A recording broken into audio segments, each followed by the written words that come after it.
रमता राम जपो रे प्राणी, अब तो सुन ले राम कहानी।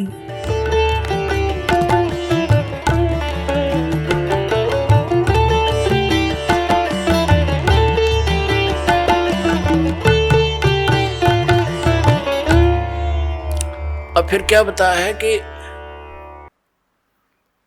कबीर हरि जय रूठ जा, गुरु की शरण में जावे।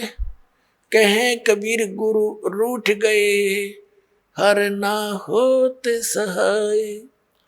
जैसे क्या बताते हैं, जो व्यक्ति अपने पाप कर्मों के कारण दुखी होते हैं तो वो कहा करते हैं कि हमारा राम रूठ गया, हमारा राम रूठ गया, नए नए दुख आने लग गए हमारे ऊपर।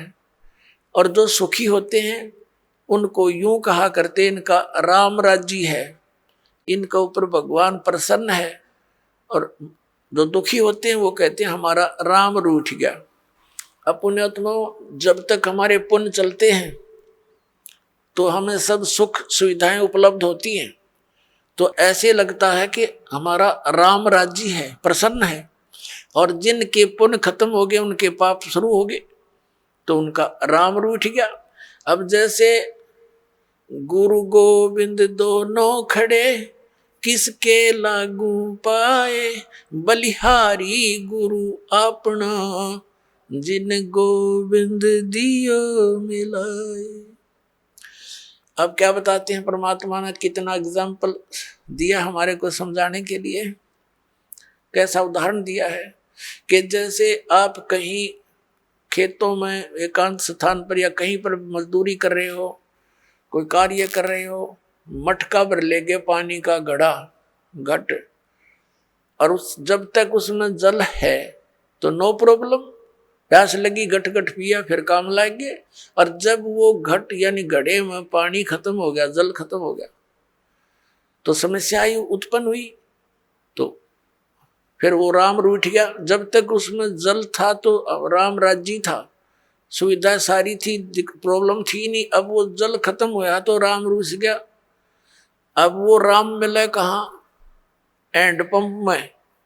हैंडपंप में मिला वो जल, तो वहां गए, हैंडपंप के नीचे रखा मटका, फिर करी उसकी पूजा सेवा और भर लाए, फिर सुखी हो गए।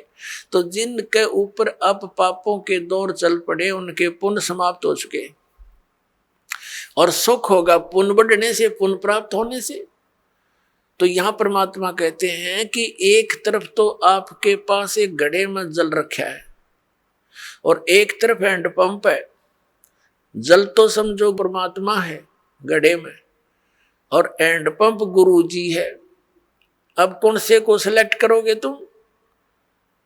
हैंडपंप को। हैंडपंप में तो कितना पानी निकाले, और मटका में जो जल है वो तो थोड़ी सी दिन, एक दिन भी पूरा ना निकाला मन माने पूरे परिवार का।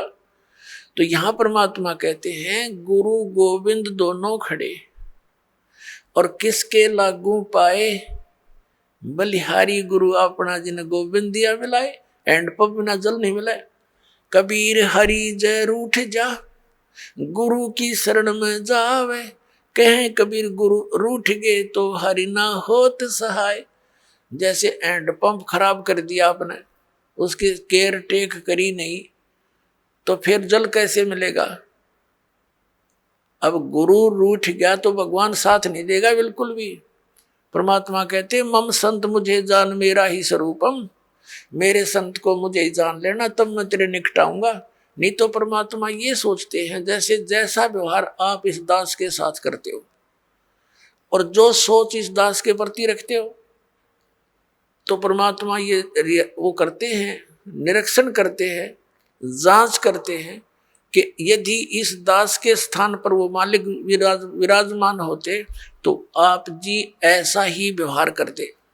क्योंकि परमात्मा एक धारणक रूप में रहा करते, ऐसी क्रिया करते थे जैसे आप जी करते हो। और वो शूद्र वर्ण में, जैसे महर्षि रामानंद पंडित जी बड़े विद्वान माने जाते थे, और परमात्मा उनको इस काल के जाल से निकालना चाहते थे। 5 वर्ष के बालक रूप में परमात्मा अपनी लीला में शरीर दिखा रहे थे। रामानंद जी का एक शिष्य था, उस शिष्य को परमात्मा ने एक प्रश्न किया था कि तुम विष्णु जी को सर्वेश्वर बताते हो, इनका तो जन्म मृत्यु होता है, पुराणों में ऐसा लिखा है। जिस बात से क्षुब्ध होकर के उस रामानंद जी के शिष्य ने परमेश्वर कबीर जी से कहा था, क्या तूने दीक्षा ले रखी है, तूने पुराणों का ज्ञान कहाँ से हुआ? परमात्मा ने कहा कबीर जी ने कि मैंने दीक्षा ले रखी है, गुरु बना रखा है, जो तेरा गुरु जी है वही मेरा गुरु जी है। उस समय केवल ब्राह्मणों को दीक्षा देते थे, उन्हीं को भक्ति का अधिकारी मानते थे, अन्य को तो टोटके टाटके बता कर उन महाराज जी रखा करते थे और कथा सुना सुना कर उनसे चंदा अपना वो लेते थे दान। इस बात से अक्षुब्ध होकर के तूने एक शूद्र होकर मेरे गुरु जी की बेइज्जती कर दी है, एक पंडित को अपना गुरु बताया है। रामानंद जी से कंप्लेंट की गई, कबीर परमात्मा को वहां बुला लिया गया। आप सुन रहे थे जगत गुरु तत्वदर्शी संत रामपाल जी महाराज जी के मंगल प्रवचन। अधिक जानकारी के लिए विजिट कीजिए हमारी वेबसाइट www.jagatgururampalji.org। संत रामपाल जी महाराज जी के शुभ आशीर्वाद से पूरे विश्व भर में 500 से भी ज्यादा नाम दीक्षा केंद्र हैं, जिन पर संत रामपाल जी महाराज जी द्वारा ऑनलाइन निशुल्क नाम दीक्षा दी जा रही है। अपने नजदीकी नाम दीक्षा केंद्र का पता करने के लिए संपर्क करें 8222880541।